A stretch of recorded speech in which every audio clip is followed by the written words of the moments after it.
Olá, eu sou o professor Fernando Amaral e vou trazer aqui 10 dicas para você que é aspirante à carreira em ciência de dados.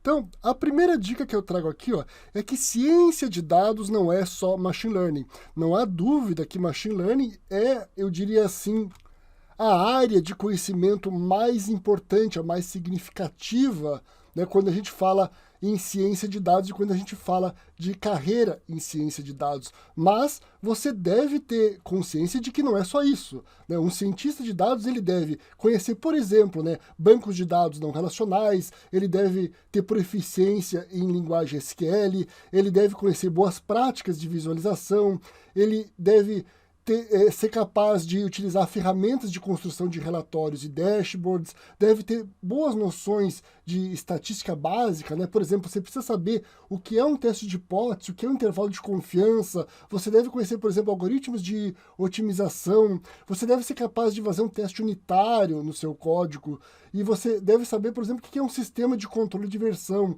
para versionar e controlar as alterações no seu código. Então, claro, machine learning é a disciplina, a técnica mais importante, mas ciência de dados não é só isso. A segunda dica aqui é que você tem que se preparar para estudar sempre. A área de ciência de dados ela é nova e, consequentemente, ela é imatura.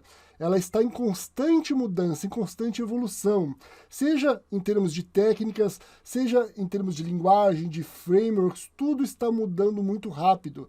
Então, se você não gosta de estudar, você vai ficar desatualizado rapidamente. Então, você tem que ter uma rotina de estudo sempre, mesmo que você já esteja bem colocado no mercado de trabalho, né? Você tem que ter o hábito de estudar, de se atualizar, de aprender sempre. A outra dica é com relação a um portfólio. Então, eu sempre me pergunto, professor, eu devo ter um portfólio? É importante eu montar um portfólio com as coisas que eu faço, com o meu código, com aquilo que eu estudo? Claro que um portfólio é importante, mas o seu portfólio deve ter um diferencial. Não adianta você simplesmente pegar o código que você, por exemplo, pegou lá de uma aula online, né, lá com um conjunto de dados Titanic, por exemplo, né, e colocar lá no seu portfólio, né? Isso não traz diferencial. Você não deve apenas reproduzir coisas que você aprendeu. Crie um portfólio com coisas significativas, com diferenciais. Por exemplo, você resolveu estudar machine learning automatizado, né, e você criou lá um código que você implementou uma técnica nova, né, com um conjunto de dados lá que você tinha lá, que você teve que fazer um tratamento especial, né? Então, aí o código tem um diferencial, ele traz algo de novo, né? Se você simplesmente reproduzir coisas simples, coisas banais que todo mundo da área já conhece, né, o seu portfólio ele fica sem valor.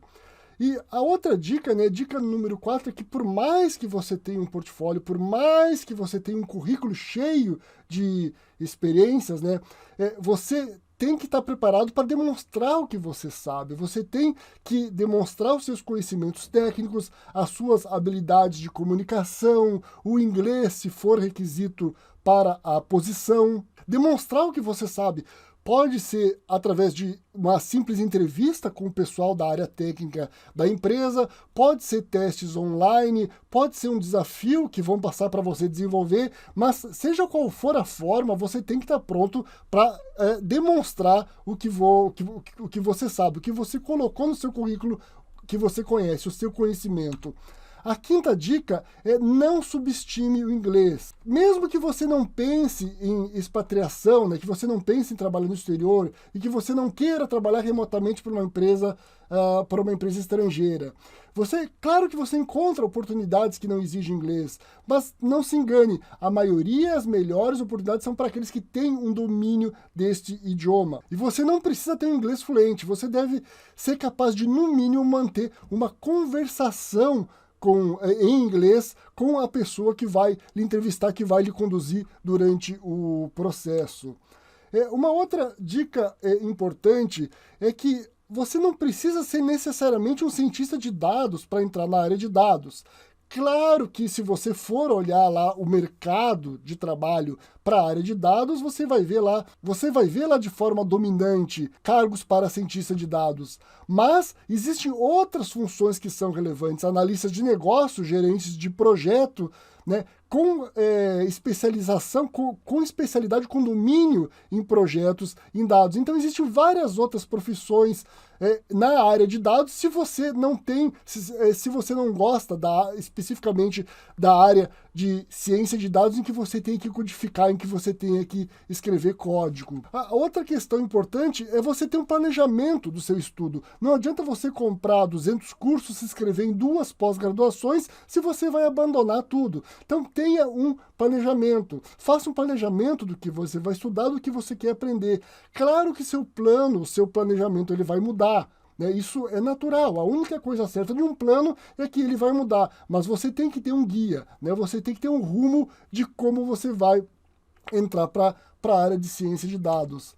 A outra questão importante é vá até o fim nos seus estudos. Então, como eu falei antes, tem gente que se inscreve em 200 cursos, em 2 pós-graduações e no fim não termine nada. Então, dentro do seu planejamento, se você, por exemplo, resolver fazer cursos online ou pós-graduação, coloque isso nos seus planos de estudo e vá até o fim. Não abandone os estudos no meio.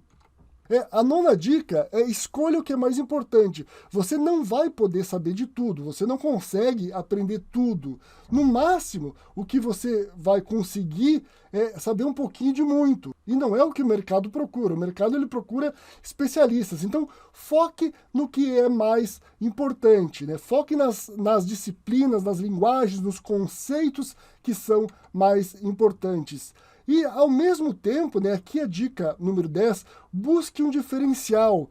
Se especialize em alguns assuntos, em alguns temas, em algumas ferramentas que não sejam necessariamente as mais comuns.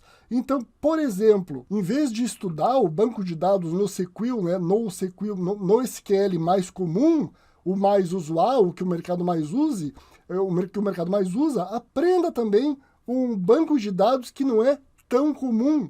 Isso pode trazer um grande diferencial para você em oportunidades específicas, ok? Mas isso deve ser considerado com a dica número 9, que não dá para você querer aprender bem tudo, ok? Você tem que escolher as coisas mais importantes com alguns diferenciais e se especializar nesses tópicos. Então essas são as 10 dicas, espero que tenham gostado.